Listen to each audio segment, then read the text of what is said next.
Hey, grace and peace, everybody. We're back. There was no thumbnail. There really wasn't a good title.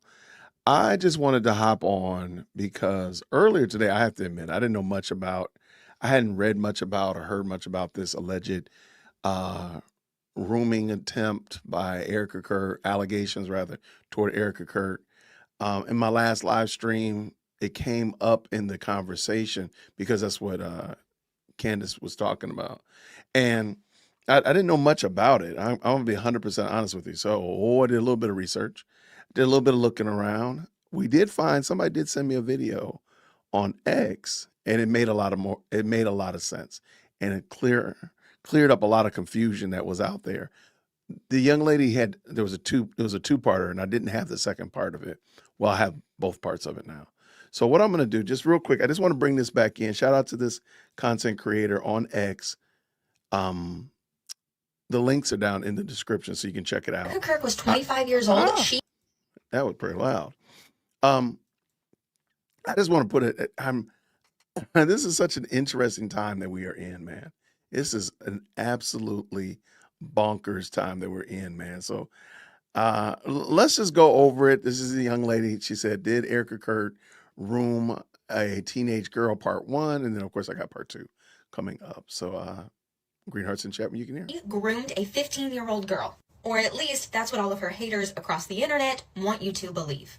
I have spent the last 2 days digging through old Twitter accounts, looking through all of the communications so that I could break everything down for you. All of the accounts that I have seen that are making videos about this topic are intentionally leaving a lot of information out, and that's intentional. So this starts all the way back in 2013. Erika was living in LA. She's dating a basketball player. He's living in Michigan. She actually rents a place to be able to go and visit him in Michigan. She goes to have sushi and happens to meet the people that own the place that she's staying in, meet their granddaughter, but her granddaughter also has a friend with her, which would be 15-year-old Jillian. But first of all, I think it's important to know what type of a teenager Jillian was, what type of content she was posting, and how Erika is interacting with her, right? So first of all, let's just start with the fact that she seems insanely lost. This girl is engaged in a lot of stuff that she really should not be. She is posting very inappropriate things, giving references to a lot of partying, drinking, MJ use. She's referencing these types of exchanges with boys and her sexually explicit interactions with them. This tweet here is just one example of multiple that I saw all throughout her feed. You very much get the vibe that this girl does not have a lot of parenting going on in her life. She's being raised by a single mom, and it's very clear that her mom is giving the whole "I'm a cool mom, I'm your friend, not your parent" type of vibe. Another thing that became very obvious very quickly is Jillian has massive body image issues and self-esteem issues. She is constantly posting that she is fat. She is posting pictures of very, very sickly, skinny girls, saying that she wishes she looked like that, how beautiful they are, how gorgeous they are, how she wants to lose weight, things like that. Here's another example of her saying, "But why can't I have this?" referencing this very sickly, skinny girl's body. On this same post, her friend literally says, "I'm actually really okay with my body than having no fat on me whatsoever." And Jillian responds, "Honestly, wish I could say the same, LOL, but that's great for you though, Jade." And it becomes clear that her body image issues start to latch on to Erika because Erika is modeling at this time. She's coming right off of being Mrs. Arizona. So she's in the pageant world. Obviously, Erika is a beautiful woman. And so she is constantly leaving comments saying how gorgeous Erika is, how pretty she is, how beautiful is, how she wants to look like her. She is constantly reposting her post multiple times throughout the day. It becomes clear that Jillian is having an unhealthy obsession with Erika and is kind of stalking her a little bit online. All of the interactions, pretty much like 99% of the interactions, are started by Jillian, by her either tagging Erika or reposting something of Erika's or commenting on one of her posts. Okay, so that's one of the things, and I'll just jump in real quick because I think this young lady did a great job of analyzing that. That's something that needs to be brought to light, is that this is not Erika starting these conversations. That's something that Candace, that's something that Nisi, that's others kind of skipped over that a little bit. Like the person that's initiating the conversation, the person that's getting the thing started every day was not Erika. It was Jillian. All right, let's keep it dancing. Let's go. Very rarely does Erika ever start an interaction with Jillian. One of the other things that becomes very apparent very quickly is Jillian really likes to take autocorrect mistakes and post them This and is highlight weird. them on her page because she thinks that they're absolutely hilarious. And she does this with everybody in her life. She does this with her friends. She does this with her own family members. She literally does this with everyone. Here's an example of this with a friend of hers. She said, should have had a blank party. A what? Grad party. Should have had a grad party. Yeah, ha ha ha. Well, that was awkward. So funny. Here's an exchange that she has with her uncle Kevin. He literally says, hey, have your mom call me. She says, okay. We got to think of a good tattoo for my next one. Yes, this girl was able to get a tattoo at 16. Again, not great parenting happening here. And she responds back, I think she's at the neighbor's and most likely doesn't have her phone with her, but she should be home shortly and I'll tell her. And yeah, what are you thinking of getting? Anything blank come to mind? And she literally changes that to anything in mind. She has to correct it because it's an autocorrect. Literally see her reaction, here with the post saying, holy F, awkward moment when in autocorrects to my uncle, holy F. And so, of course, when this happens with Erika, she, of course, posts it. And these are the exchanges that people are absolutely losing their minds over. So she literally says, let me call you. Hold on, sweetheart. Give me a sex. Wow.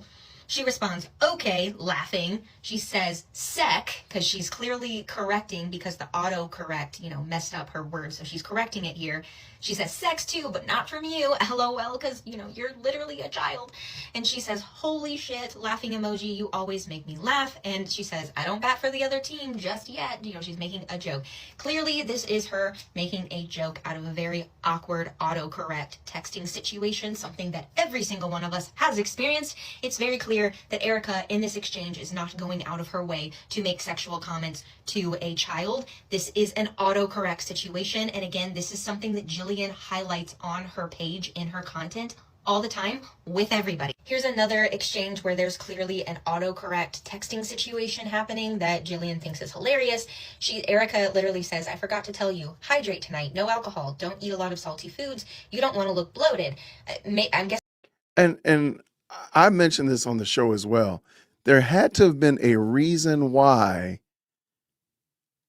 she was reaching out to this young lady, and I feel like there is definitely some reason that we are missing out on, whether it be, hey, can you mentor me? Hey, I want to be a pageant queen as well. I want to be involved. It seemed like there's clearly something missing.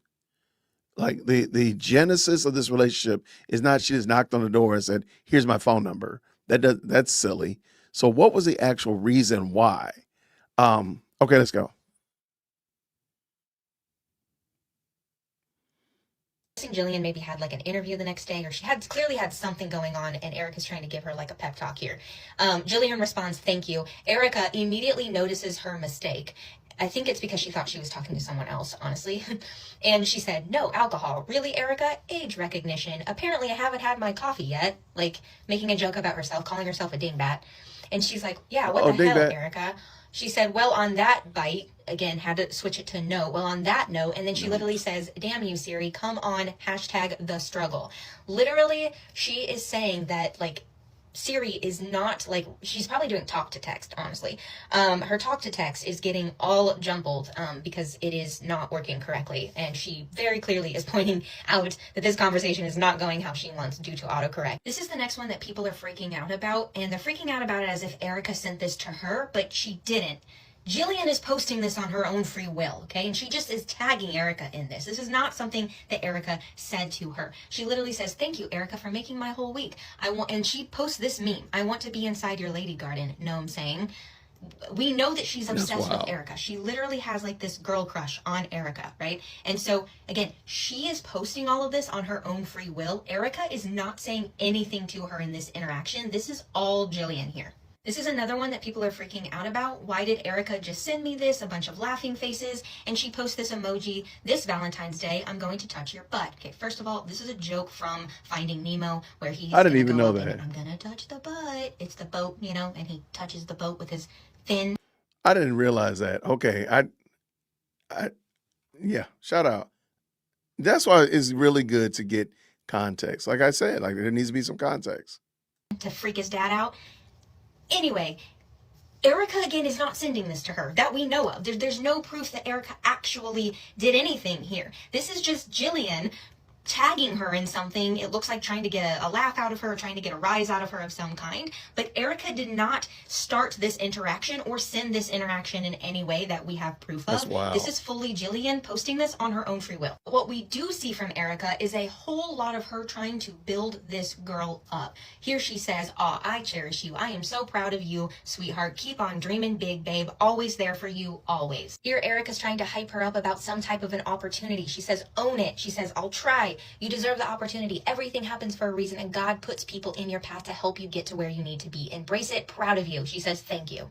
The Sweet 16 birthday gift that people are freaking out about because it was chocolate covered cherries. Yeah, guys, she literally had posted a photo of making chocolate covered strawberries with her friends previously. And so I think Erika just knew that it was something that she liked. It was something easy that she could have sent in the mail for her. And that's why she did that. It's not to be romantic and creepy. The girl just had already expressed that it was something that she liked. And literally the note that she sends to her for her birthday is the most innocent, platonic, again, trying to encourage her, build her up, build her self-esteem type of exchange. And for her birthday, she says, "Happy Sweet 16, Jillian. Hope you have an incredible day. Beautiful girl. So proud of you." And she says, "Thanks, beauty." So what exactly do I think is happening here? I'm going to go over that in part 2 because this video is getting insanely long. So I will see you in part 2. So when Erika Kirk was 25 years old, she groomed a 15-year-old. Okay, so this is part 2, clearly. Thank you so much, Melinda. I have it right here.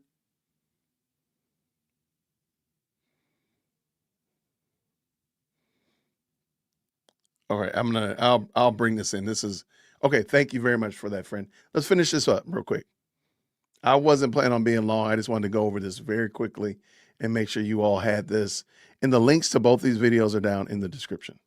Girl online. Or at least that's what all of her haters on the internet want you to think, but here's what I think actually happened. Go watch part 1 if you haven't already. I break down a lot of their communication and interactions. In this video, I'm going to go over what my theory is on what was actually happening. Do I think that Erika is a PDF file? Do I think that she was grooming this girl? No, I do not. What I think was actually happening was a mentorship type of relationship. First of all, Erika comes from the pageant world. She was literally Miss Arizona, and this is something that is very common in that world. There's a lot of mentorship type of programs. There's a lot of mentorship charities that they get involved in. There's a lot of big sister, little sister, role model type stuff happening, and I think that Erika very much tried to take this girl under her wing and help to build her up in that way. But let's just look to Jillian herself. She, in fact, has been questioned about the relationship that she had with Erika. She is now an adult. Obviously, she is 10 years removed from this situation, but let's see what she has to say looking back on her relationship with Erika. That Jillian says that she wasn't trafficked. There was people online who were concerned because Jillian was in Puerto Rico, and Puerto Rico was very close to Epstein Island, so people were wondering, is there something that was happening there? Jillian says that she wasn't trafficked, okay? Jillian said that she looked up to Erika because she was so beautiful. You know, she was Miss Arizona. She was giving her all of this attention. And Erika felt like a big sister. And these compliments that Erika was giving her felt very validating, and it boosted her self-esteem. And Jillian hasn't spoken to her in over 10 years. She hasn't really thought about it all that much. Like, it's out of sight, out of mind. So she never looked back at this whole friendship she had with Erika as being weird and inappropriate. She never saw it that way. Yeah, so Jillian said everything that I also got reading through these exchanges. This was a mentor-mentee type of relationship, and that is how I believe that Erika viewed it, and clearly that is how Jillian viewed it. She straight up says, "I viewed Erika like a big sister," and that all of the things that she said to encourage me and build me up drastically helped my self-esteem. And this is a girl whose self-esteem was absolutely in the toilet, and she clearly was struggling and was very lost and engaged in a lot of things that she should not have been engaged in. And again, seemed like she has little to... You know, let me back up a little bit, because see, this makes Niecy look really bad, because the young lady that she's about to show the video over her head, the video that she's coming from is that she's making the assumption, she's putting it out there that Erika did something wrong, right? But she's literally saying that the girl did not feel like that was happening. That's crazy work, man. Watch this. relationship with Erika. That Jillian says that she wasn't trafficked. There was people online who were concerned because Jillian was in Puerto Rico, and Puerto Rico was very close to Epstein Island, so people were wondering, is there something that was happening there? Jillian says that she wasn't trafficked, okay? Jillian said that she looked up to Erika because she was so beautiful. You know, she was Miss Arizona. She was giving her all of this attention, and Erika felt like a big sister, and these compliments that Erika was giving her felt very validating, and it boosted her self-esteem. And Jillian hasn't spoken to her in over 10 years. She hasn't really thought about it all that much. Like, it's out of sight, out of mind. So she never looked back at this whole friendship she had with Erika as being weird and inappropriate. She never saw it that way. So Okay, so Niecy just said that she talked to Jillian, and Jillian said she didn't see anything weird or inappropriate. Other people said they talked to Jillian, and she said it was weird and inappropriate.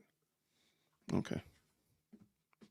I'm just saying, man, at this point in the game, like, bring Jillian on, man. At this point, y'all need to bring Jillian on and get her answer these questions, because people are taking what she's saying and going a whole lot of different directions with it, and it makes no sense at this point.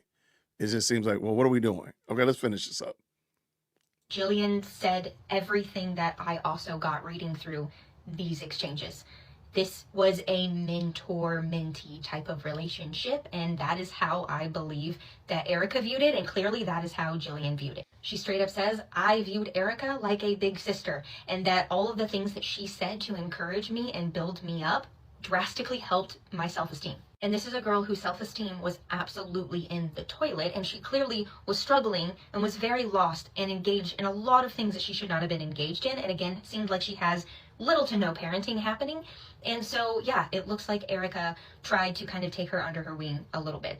Now, you know, hindsight's 2020.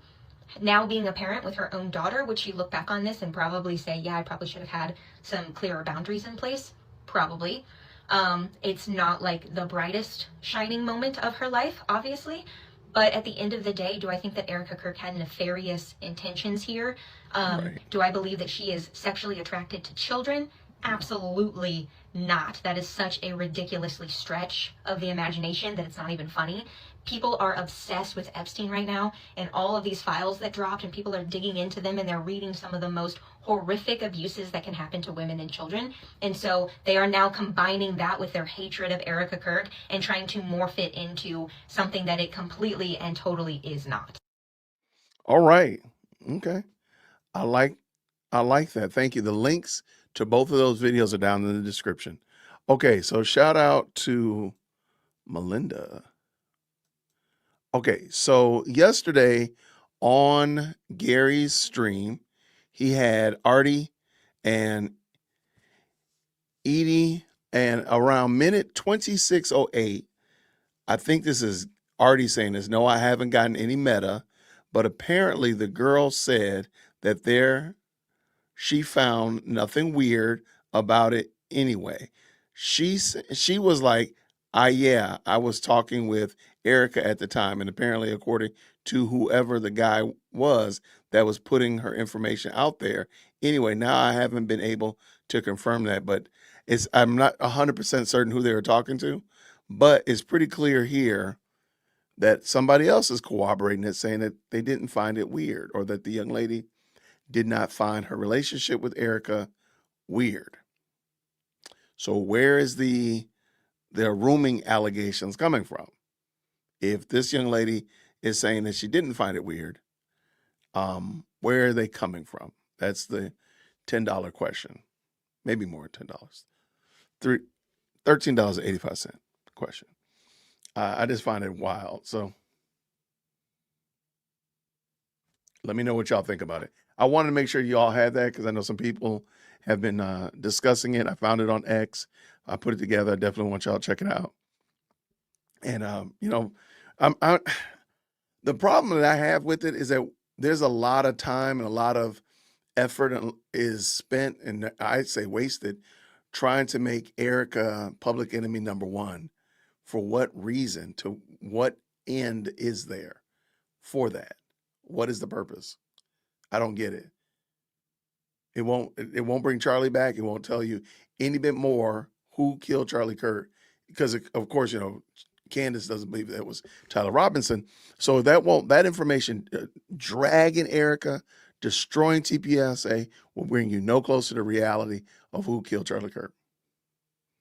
Matter of fact, I think that would be a good thing for Cantifa to do is ask Candace, what is her actual theory? What is the theory of what happened? Give us the step-by-step, since she likes timelines. Give us the timeline of what happened. And how is it that Charlie Kirk is no longer alive? I think Cantifa should ask that of her and really hold her accountable to that. I believe Tyler Robinson did it. So now, who do you think did it? Explain. Tell me how. How'd it work out? How'd it go? Anyway, yeah. So that was it. I wasn't planning on being long. I just thought that was a very interesting video clip. Shout out to that young lady who put that on X. And I think it was clear. I like the fact that she did some deep dive into Jillian's X and Instagram and other things like that to kind of give us a much more robust picture, which, by the way, I don't think that Candace gave us a good picture at all. When you just look at some of those screenshots that didn't work at all, that didn't make any sense. So shout out for sure. This is going to be interesting, but it is what it is, y'all. Thank y'all so much for hanging out with us. I really appreciate it whatsoever. My family chat is going crazy. I don't know what my wife and kids are talking about, but y'all, thank y'all so much for hanging out with me. I appreciate y'all. Tomorrow I'll have a guest coming on. We're gonna do body cam tomorrow, so we got a fun body cam night. Friday Night Lights, just having a good time, unwinding.